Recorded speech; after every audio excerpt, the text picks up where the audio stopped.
I love talking about food. Do you like it? Well, why don't we go to arrow.net? There's lots of foodie talk there.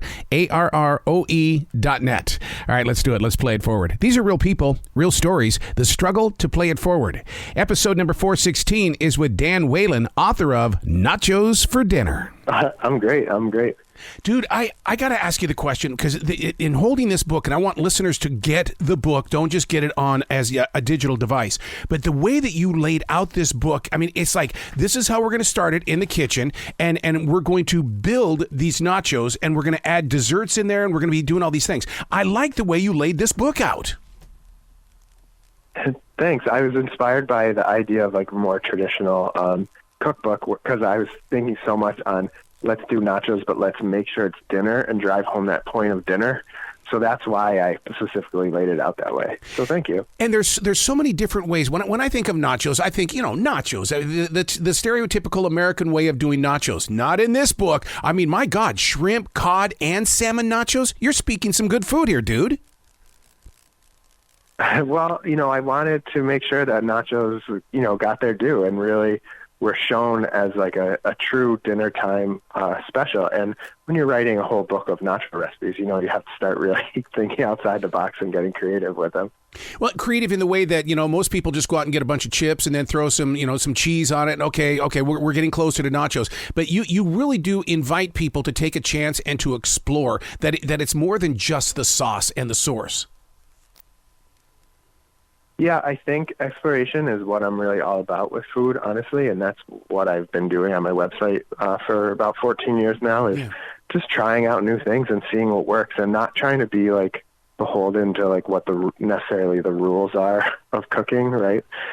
So I think that's what I loved about working on this book, is just like coming up with such new ideas that people wouldn't really think or expect to put on nachos.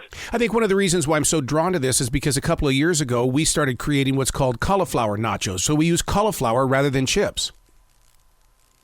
Mm-hmm. Yeah, I mean, doing the tater tot nachos for one of my previous books is really where I realized like anything can be the sort of chip, right? You can pile nacho toppings on anything and call it nachos.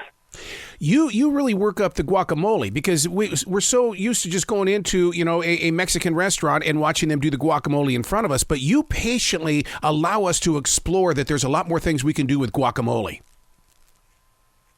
Yeah, I don't like to, like anything else, I don't like to keep it traditional, and I've done a lot of different guacs. I used to work at a burrito shop, and I helped write a lot of the recipes there, so I've explored a lot of guac, but one I recently made on my social media was like pepperoni pizza guac, where I put pepperoni and cheese and all that stuff in oregano into the avocado. It works well. You'd be surprised what can work with avocado. With every one of the books that you've been doing, like with the tater tots and the Instapots and stuff like that, do you look at yourself as being a food scientist? Not really a scientist, but I do have a knack for realizing what dishes can go together that you necessarily wouldn't expect. But then once you see it, you go, oh, why didn't I think of that? Well, it's because of your books that I explored during the lockdown. I mean, it was one of those things where that it was like, well, man, if Dan can play around with food, I want to play around with food too. Now you can't get my butt out of the kitchen, dude. Wow, that's awesome. That's really great to hear, and that's why I do it, honestly. Now, let's get back to those nachos. The big question is the beans, and you give us an opportunity to really kind of decide, do we want to add the beans? What do we want to do in this moment? Because you can't just, throw a bunch of nachos out there. You got to add some flavor to it. Yeah, I have a few different bean recipes, refried or pinto beans and stuff. But yeah, whatever you love is what should really go onto the nachos, right? To bean or not to bean. I would throw bologna on there if I could, man.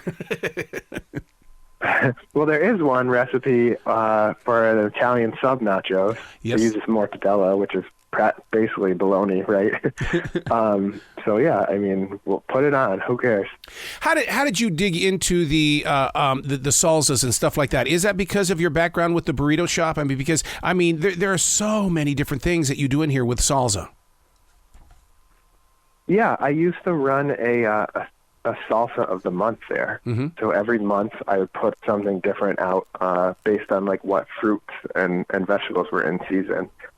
And it really helped me come up with the idea of like anything can be a salsa. You know, you don't have to stick to tomato or like mango or that kind of thing. Like, so I put together a ratio of how to make anything into salsa, in addition to the recipes that are in there, to allow people to try their own thing as well.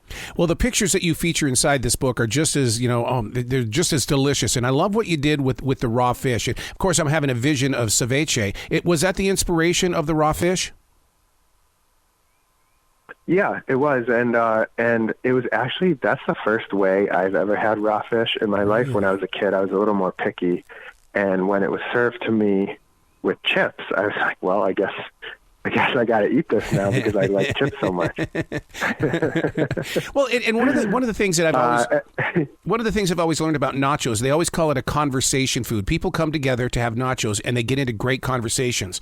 Do you find yourself, when you were even inventing them and coming up with these recipes and stuff like that, that you were the master of inventing conversation?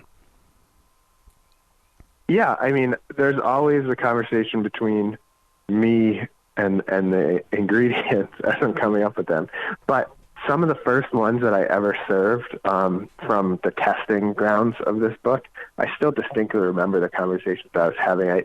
I did one that is one of those more out there ones with, it still has chips, but it's cold, and it has a Thai dish called larb, which is like a diced chicken. Oh, wow. And with some coconut cream.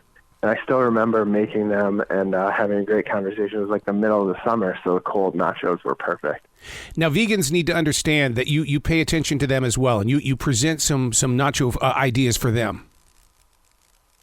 Yeah, for sure. My wife and I try to eat pretty balanced, and we make sure to add in a lot of non-meat options to our own diet. So I was making sure to keep this book pretty inclusive. And I think as long as you have a really good vegan cheese sauce, you can make tons of different nacho ideas once you have that part down. Speaking of cheese, is there such a thing as having too much cheese on your nachos? Yeah, definitely. I mean, I'm all for pushing the boundaries of how much cheese you can fit on it, especially if you're a cheese lover. But if you do overdo the balance of the cheese, then the final product is never gonna work perfectly. Who would have ever thought that you could take chicken and cut it up into like little triangles and then create the chicken parm nachos? And you literally say "not" as in they're nachos, but they're nachos. Right. Well, I want to say it was like Taco Bell that was doing a nacho, like a chicken as like a tortilla for a taco or something like that. So I thought, or the bread for a sandwich or whatever. So I was inspired by that, and I cut the chicken into triangles and piled up the cheese on top to make chicken parm nachos. And that's it's one of the more out there ones that some may say, is it even nachos at all? But I have a lot of fun with doing stuff like that. Now, I know the book is called Nachos for Dinner, but man, I'm here in the South, and we eat shrimp and grits in the morning. So, dude, this would be perfect food for Southerners. Yeah, I love that one because I was thinking that grits kind of can have a texture of a cheese sauce in a way. Mm-hmm. So I thinned it out a little bit and poured it on top of the chips. And how did you come up with the tofu, or even take a chance with tofu? Because a lot of people run away from tofu because it is so bland. But I'm telling you, dude, you really look like that you're turning something bland into a beautiful picture here. Yeah, mapo tofu is one of my favorite Chinese foods at all. Like, it's so good, and it usually does have pork in it, but I wanted to take the advantage of that dish and make it one of my vegetarian nachos. So I did it with mushroom and tofu, and there's so much flavor in that dish, you would never think that tofu is bland after eating that. How far into the project did you go where you said, you know what, we're talking about nachos for dinner, but we better think about dessert as well?